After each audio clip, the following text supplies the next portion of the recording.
लोकसभा चुनाव के पहले चरण पर कांग्रेस नेता और राजस्थान के पूर्व सीएम अशोक गहलोत का कहना है, पहले चरण के चुनाव के बाद रुझान कांग्रेस के पक्ष में है। वे यानी बीजेपी अब चिंतित हैं और उन्होंने राज्य का दौरा करना शुरू कर दिया है। भाजपा अब की बार 400 पार के बारे में बात करना बंद कर देगी।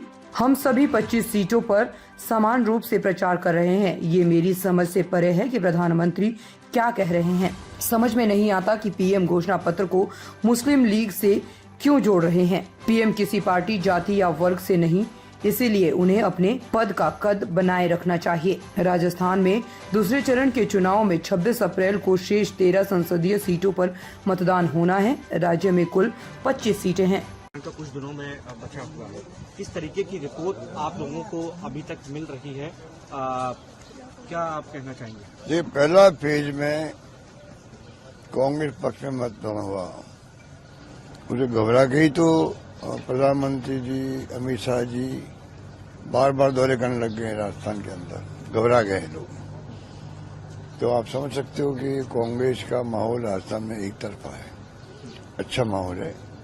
और जो ये 400 पार की बातें करते थे, अब करना छोड़ देंगे। पहले फेज के बाद में जो इनके मुंह से निकलता था अगली बार 400 पार है, वो निकलना बंद हो जाएगा, ये मैं कह सकता हूँ। लेकिन प्रधानमंत्री आपकी सीट जालौर कल आए, आप भी लगातार दौरे कर रहे हैं, प्रियंका गांधी भी यहाँ से दौरे कर रही हैं, एक प्रतिष्ठित सीट बन चुकी है जालौर। सर, किस तरीके से यहाँ का माहौल देख रहे हैं, क्योंकि मौजूदा जो सांसद थे उनके टिकट कटा, किसी और को अब दिया गया। अब कहा जा रहा है कि जो पूर्व मुख्यमंत्री के बेटे की टक्कर जो है वो एक साधारण कार्यकर्ता से, इस तरीके की जो बातें कही जा रही हैं। 25 सीटें हमारे लिए इम्पोर्टेंट रखती है। 25 सीटें समान रूप से हम लोग कैंपेन कर रहे हैं और इसमें कोई XYZ की बात नहीं है कि बेटे पूर्व मुख्यमंत्री बेटे, इसलिए विशेष ध्यान दिया जाता है। और माहौल सब जगह अच्छा बन रहा है, उससे घबरा करके ऐसी बातें लोग कर रहे हैं। कांग्रेस मैनिफेस्टो पर जिस तरीके से सवाल खड़े किए जा रहे हैं, प्रधानमंत्री लगातार आप लोगों के मैनिफेस्टो, ये मेरी समझ के परे है कि प्रधानमंत्री जी को उन मैनिफेस्टो में क्या बात लिखी ऐसी कि इसको वो जोड़ रहे हैं बेटों की बात करके।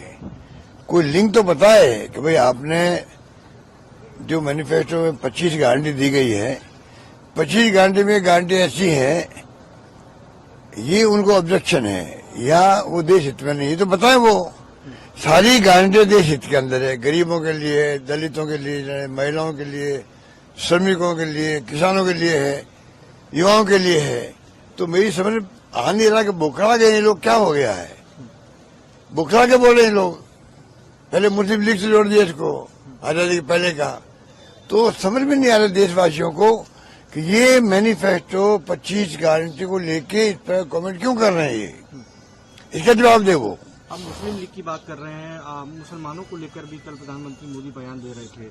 आपको लगता है कि इस तरीके की बातें होनी चाहिए चुनाव के दौरान, और क्योंकि आप लोग लगातार बेरोजगारी का मुद्दा प्रयास कर रहे हैं उठाने? किसी भी प्रधानमंत्री से, कोई पार्टी का प्रधानमंत्री हो, उससे देश कभी अपेक्षा नहीं करेगा कि आप जो है प्रधानमंत्री हैं, तो प्रधानमंत्री ना कोई एक पार्टी का होता है, ना एक जाति का होता है, ना एक वर्ग का होता है। प्रधानमंत्री देश का होता है, और जब देश का प्रधानमंत्री होता है तो बात भी उनको उस लेवल की करनी चाहिए, मेरा मानना ये है।